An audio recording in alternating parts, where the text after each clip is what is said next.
Noche UFC is finally here as the UFC brings some solid action to the sphere.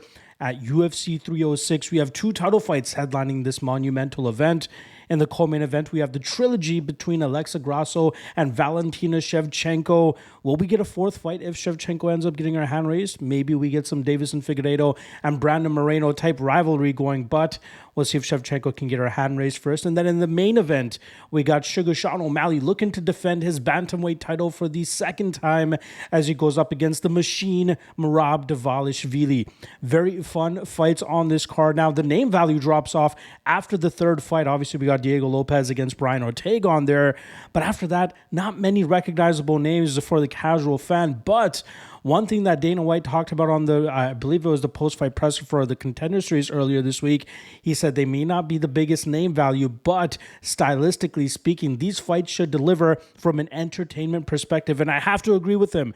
There are plenty of fights on this card that are, even before they step inside the cage, fight of the night contenders. And I can't wait to see if they actually come to fruition, if they're going to be buoyed by the crazy atmosphere and crowd that's going to be in store. And obviously, the Mexicans trying to rep for Mexican Independence Day and trying to show out and have a good performance. So very much looking forward to the card this week. And only 10 fights on the card, but should be a spectacle considering everything that Dana White and the broadcast team has put into the live experience of this card. So very much looking forward to that. All right, just a quick reminder. This is the quick picks version of the UFC 306 breakdown. If you're looking for the full card breakdown where I go about 50 minutes on the entire card in depth on every single matchup, check out the MMA Logcast, which I dropped on Tuesday earlier this week. Otherwise, if you want to just hear why I'm picking each fighter and get straight to the point about it, you're at the right place. All right. Hope you're laced up and ready to go because we're off and running with the first fight of the night,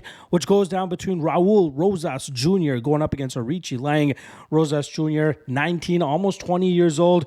Obviously a phenom at this point in time. Will do a great job in terms of getting this fight to the ground as he always does. And from there, I think Aoriqileng, who has shown some decent grappling defense in the past, will struggle with somebody as aggressive as Rosas Jr. And I expect Rosas Jr. to get him out of there in the first round via submission.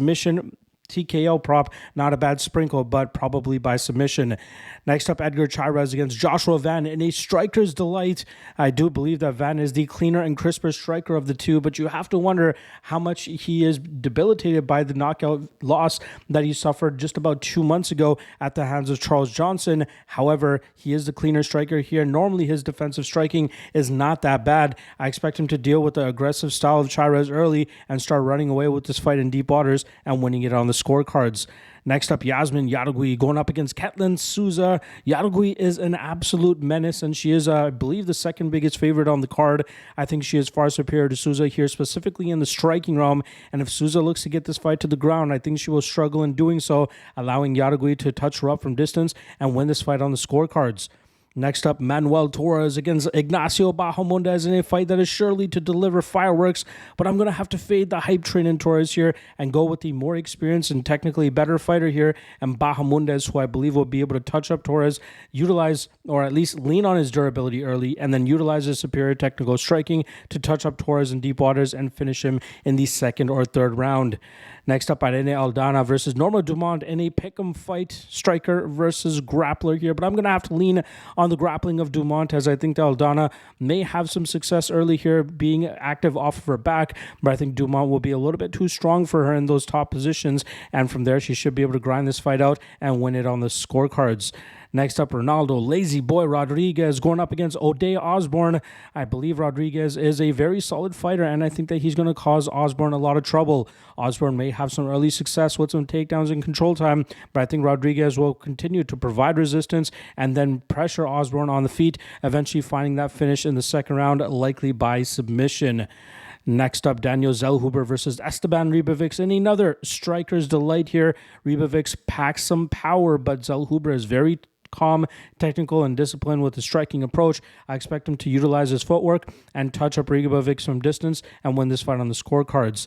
Next up, Brian Ortega versus Diego Lopes, a fight that was supposed to go down at UFC 303. I believe that was back in July or June, but Ortega was forced to pull out on fight day. Lopes took on Dan Ige and pulled off the victory there, and I expect his BJJ background to save him from the threat that Ortega normally puts people in when they get fights to the ground, and I do think that Lopes provides more threats in the striking realm as well. I'm going to lean Lopes here, and I think he wins this inside the distance. Co-main event, Alexa Grasso, Valentina Shevchenko, Act 3. I do have to lean with Shevchenko here once again, who is a minus 800 favorite in their first fight, minus 160 favorite in their second fight, and now finds herself as a plus 120 underdog. And I believe, well, in the first fight, she was up 2-1 going into that fourth round before she got submitted. She should have won that last fight had it not been for the wayward 10-8 that Mike Belt scored round 5 in favor of Grasso. And I think that we'll see Shevchenko come even safer and cleaner in this matchup as she leans on her wrestling once again and at least piles up 3 rounds here to win this fight on the scorecards. And new Valentina Shevchenko, flyweight champion. And the main event, bantamweight title fight, we got Sean O'Malley looking to utilize his striking prowess against the machine, Merab Dvalishvili.